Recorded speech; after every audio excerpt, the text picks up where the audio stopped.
7 ವರ್ಷ ಆಯ್ತು, 8 ವರ್ಷ ಆಯ್ತು, 12 ವರ್ಷ ಆದಮೇಲೆ ಈಗ ವಿಜಯ್ ಪ್ರಸಾದ್ ಅವರ ಡೈರೆಕ್ಷನಲ್ಲಿ ಮತ್ತೆ ಸಿದ್ಲಿಂಗು ಪಾರ್ಟ್ 2 ಮಾಡ್ತಾ ಇರೋದು ಭಾರಿ ಖುಷಿ ಇದೆ.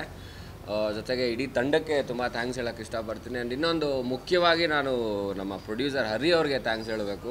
ಏನಕ್ಕೆ ಅಂದರೆ ನಮ್ಮಿಬ್ಬರನ್ನೂ ಯಾರು ನಮ್ಮದೇ ಇರೋ ಟೈಮಲ್ಲಿ ನಂಬಿ ಸಿನಿಮಾ ಮಾಡ್ತೀವಿ ನಿಮಗೆ ಅಂತ ಹೇಳಿ ನೇರವಾಗಿ ಹೇಳಬೇಕಂದ್ರೆ ಮಾರುಕಟ್ಟೆ ಇಲ್ಲದೇ ಇರೋ ಸಮಯದಲ್ಲಿ ಮಾರ್ಕೆಟ್ ಇಲ್ಲದೆ ಇರೋರು ಇಬ್ಬರನ್ನು ಹಾಕೊಂಡು ಒಂದು ಸಿನಿಮಾ ಮಾಡೋ ಧೈರ್ಯ ಮಾಡಿದ್ದಾರೆ. ಇವ್ರಿಗೆ ಥ್ಯಾಂಕ್ಸ್ ಹೇಳಬೇಕು. ಇಲ್ಲ, ಇದು ನಂದು ಇದೆ, ನಂದು 2 ಸಿನಿಮಾ ಕೈ ನೆನಪೆ, ಸಿಹಿ ನೆನಪಿಲ್ಲ. ಹಾಗಾದ್ರೆ ಅವರು ನಮ್ದು ಮಾರುಕಟ್ಟೆ ಇಲ್ಲ, ಅವ್ರದ್ದು ಕಟ್ಟೆನೇ ಇಲ್ಲ. ಸೊ ಹೀಗೆ ಮತ್ತೆ ನಮಗೆ ನಾವು ಎಲ್ಲೇ ಪೋಸ್ಟ್ ಹಾಕಿದ್ರು ಬರ್ತಾ ಇದ್ದಂಥ ಕಮೆಂಟ್ಗಳು ನೋಡಿದಾಗ ನಮಗೆ ಖುಷಿ ಆಗ್ತಿತ್ತು. ಯಾಕಂದರೆ ಜನ ಏನು ನಮ್ಮಿಂದ ಏನು ನಿರೀಕ್ಷಿಸ್ತಿದ್ದಾರೆ ಅನ್ನೋದು ನಮಗೆ ತುಂಬ ಗೊತ್ತಾಯಿತು. ಆ್ಯಂಡ್ ಖಂಡಿತವಾಗ್ಲೂ ಈ ಸಿನಿಮಾ ಅಂತೂ 100% ಫ್ಯಾಮಿಲಿ ಎಂಟರ್ಟೈನರ್ ಸಿನಿಮಾ. ಯಾವುದೇ ರೀತಿಯಾದ ಡಬಲ್ ಮೀನಿಂಗ್ ಡೈಲಾಗ್ಗಳಂತೂ ಇರೋದೇ ಇಲ್ಲ, ಸಾಧ್ಯನೇ ಇಲ್ಲ. ಇದನ್ನು ಹೇಳಲೇಬೇಕು. ಯಾಕಂದರೆ ಸಿದ್ಲಿಂಗು ಪೋಸ್ಟ್ ಹಾಕಿದ್ರೆ ಕಮೆಂಟ್ ಡಬಲ್ ಮೀನಿಂಗ್ ಡೈಲಾಗ್ ಬೇಡ, ನೋಡಿ ಬೇಜಾರಾಗಿದೆ, ಈ ಥರ ಮಾಡೋಂಗಿರೋ ಸಿನಿಮಾ ಮಾಡಬೇಡಿ, ಇಂಡಸ್ಟ್ರಿ ಬಿಟ್ಟುಬಿಡಿ, ಈ ಥರ ಎಲ್ಲ ಕಾಮೆಂಟ್ಗಳು. ಸೊ ನಾವು ಹುಷಾರಾಗಿ ಇಂಡಸ್ಟ್ರಿಲಿ ಇರಬೇಕು ಅನ್ನೋ ಒಂದು ಮೈಂಡ್ಸೆಟ್ಟಿಂದ ಯಾರಿಗೂ ಮನಸ್ಸಿಗೆ ಬೇಜಾರಾಗದೇ ಇರೋ ಥರದಲ್ಲಿ ಡೈಲಾಗ್ಸ್ನ ಬರೆದು ಸೀನ್ಗಳನ್ನ ಬರೆದಿದ್ದಾರೆ ಡೈರೆಕ್ಟ್ರೀಸಲ್ಲಿ.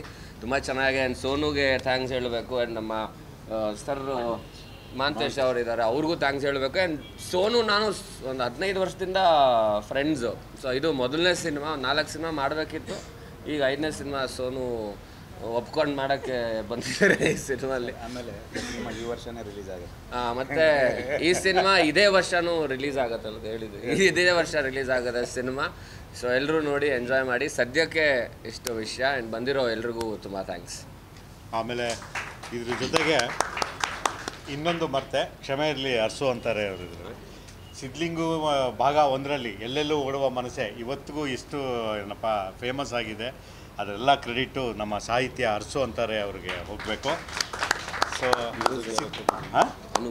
ಹಾಂ, ಸಿದ್ಲಿಂಗು ಭಾಗ 2ರಲ್ಲೂ ಕೂಡ ಅವರು ಒಂದು ಹಾಡು ಬರೀತಿದ್ದಾರೆ, ಸಾಹಿತ್ಯ ಬರೀತಿದ್ದಾರೆ, ನಮ್ಮ ತಂಡದಲ್ಲಿದ್ದಾರೆ. ಜೊತೆಗೆ ಇವತ್ತು ನಮ್ಮ ಸಂಗೀತ ನಿರ್ದೇಶಕರಾದ ಅನೂಪ್ ಸೀಳಿನವರು ಕಾರಣಾಂತರಗಳಿಂದ ಬರೋಕ್ಕಾಗಿಲ್ಲ. ಅವ್ರ ಪರವಾಗಿ ನಾನು ಕ್ಷಮೆ ಕೇಳ್ತೀನಿ. ಸೊ ಅವ್ರದ್ದು ಕ್ರೆಡಿಟು ಕೂಡ ಇದರಲ್ಲಿದೆ. ಸೊ ಅನೂಪ್ ಸೀಳಿನ್ ಮತ್ತು ಅರ್ಸು ಅಂತಾರೆ ಅವರಿಬ್ಬರ ಕಾಂಬಿನೇಷನ್ನು ಜಾದು ಈ ಸಿನಿಮಾದಲ್ಲೂ ಮೋಡಿ ಮಾಡಲಿದೆ. ಬನ್ನಿ, ಸೆಂಟ್ರಿಗೆ ಬನ್ನಿ.